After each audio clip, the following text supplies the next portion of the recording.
Hello everyone, welcome to What's Education. Today we will discuss some numericals on dot product of vectors और आप कह सकते हो scalar product of A vectors.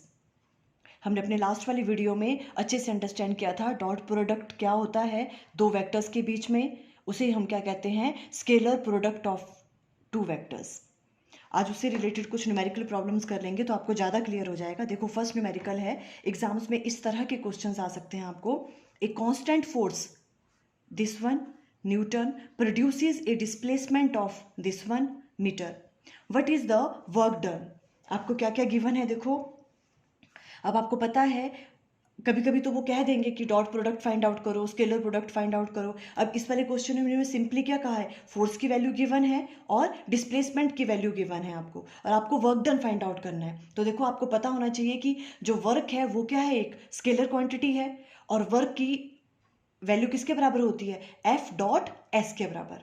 Means ये किसकी बात कर रहे हैं, डॉट प्रोडक्ट की बात कर रहे हैं। तो आपको देखो गिवन क्या क्या है, पहले आपके पास फोर्स की वैल्यू गिवन है, आपके पास फोर्स वेक्टर है आपके पास, इसकी वैल्यू है आपके पास देखो 2i cap plus 3j cap plus 4k cap, और आपके पास डिस्प्लेसमेंट की वैल्यू गिवन है 2i cap plus 3j cap plus 4k cap. Clear है।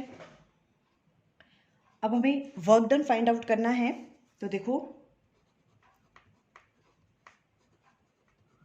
वर्क डन किसके बराबर आ जाएगा, देखो W इक्वल टू किसके बराबर होता है, F vector dot displacement vector.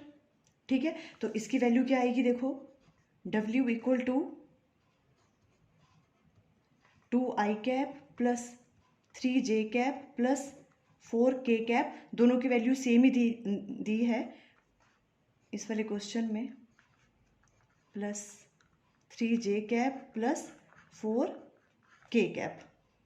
Clear है। अब देखो हमने क्या कहा था अपने लास्ट वाले लेक्चर में, हमने आपको अंडरस्टैंड करवाया था कि जब भी इस तरह के क्वेश्चन आएंगे तो हमें क्या करना है, हमें पूरा ओपन नहीं करना है। मीन्स आप इसको इसके साथ पूरा मल्टीप्लाई करने लगोगे, डॉट प्रोडक्ट, फिर इसका डॉट प्रोडक्ट इसके साथ लोगे, है ना। तो इसका हमने रिजल्ट भी डिस्कस किया था, क्या वैल्यू आती है, सिंपल एक्स वाले को एक्स के साथ मल्टीप्लाई, वाई को वाई के साथ, और जेड वाले को जेड के साथ मल्टीप्लाई करना है। तो सिंपली 2 मल्टीप्लाई बाय किसके बराबर हो जाएगा, 2 को मल्टीप्लाई कर लेंगे हम 2 के साथ, प्लस 3 मल्टीप्लाई बाय 3 और 3 प्लस 4 मल्टीप्लाई बाय 4।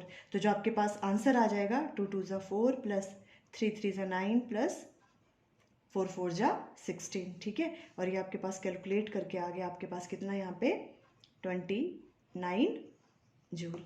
ये आपके पास वर्क डन की वैल्यू आ गई। आपको सिंपली इस तरह से सॉल्व करना है। क्लियर है। ओके, अब देखो इस तरह के क्वेश्चन भी आ सकते हैं। नेक्स्ट क्वेश्चन है, if the magnitudes of two vectors are 2 and 3, आपको मैग्नीट्यूड गिवन है दो वेक्टर्स का, and magnitude of their scalar product, जो स्केलर प्रोडक्ट का मैग्नीट्यूड है, मीन्स ए डॉट बी की वैल्यू भी आपको गिवन है, is 3√2, then find the angle between the vectors. अब आपको एंगल फाइंड आउट करना है। इस तरह से भी क्वेश्चन पूछ सकते हैं। देखो पहले आप राइट डाउन करो, आपको गिवन क्या क्या है। आपको ए का मैग्नीट्यूड गिवन है वो 2 है, और बी का मैग्नीट्यूड गिवन है, आप मॉड लगा के भी राइट डाउन कर सकते हो, 3 है। ठीक है, और क्या गिवन है हमें, जो आपके पास ए वेक्टर और बी वेक्टर का डॉट प्रोडक्ट है उसकी वैल्यू गिवन है 3√2। क्लियर है। आपको क्या फाइंड आउट करना है, यहाँ पे थीटा की वैल्यू फाइंड आउट करनी है। तो देखो हमें पता है A vector dot B vector, कैसे राइट डाउन कर सकते हो आप इसको, A B cos theta. Clear है। अब देखो आपको थीटा की वैल्यू फाइंड आउट करनी है, तो हम थीटा को यहाँ रखेंगे तो क्या आ जाएगा, इधर A vector dot B vector divided by क्या हो जाएगा, A vector dot B vector, इसका प्रोडक्ट, इसकी वैल्यू हमें गिवन है 3√2 डिवाइडेड बाय ए वेक्टर। देखो ए का जो मैग्नीट्यूड है वो 2 है, गिवन है आपको, और बी का मैग्नीट्यूड क्या है 3, ये भी गिवन है। ठीक है, इसको जब हम सॉल्व करेंगे तो क्या आ जाएगा, 3√2, सॉरी यहाँ से देखो ये कैंसिल आउट ही हो रहा है, 3 से 3 कैंसिल आउट हो गया। ठीक है, तो यहाँ से देखो किसकी वैल्यू आ गई है, कॉस थीटा की वैल्यू किसके बराबर आ गई, √2 डिवाइडेड बाय 2 के बराबर। ठीक है, और इसे हम राइट डाउन कर सकते हैं किस तरह से, देखो ये √2 है, 2 को हम राइट डाउन कर सकते हैं √2, ये तो आपको पता है, इससे ये कैंसिल आउट हो गया और इसकी वैल्यू क्या आ गई, 1 डिवाइडेड बाय √2। अब कॉस थीटा की वैल्यू 1 बाय √2 कब होती है, जब एंगल कितना होता है, जब थीटा की वैल्यू किसके बराबर होती है, 45 डिग्री के बराबर। तो ये आपके पास निकल गया। आपको थीटा की वैल्यू फाइंड आउट करनी थी। इस तरह के क्वेश्चंस भी आ सकते हैं। क्लियर है?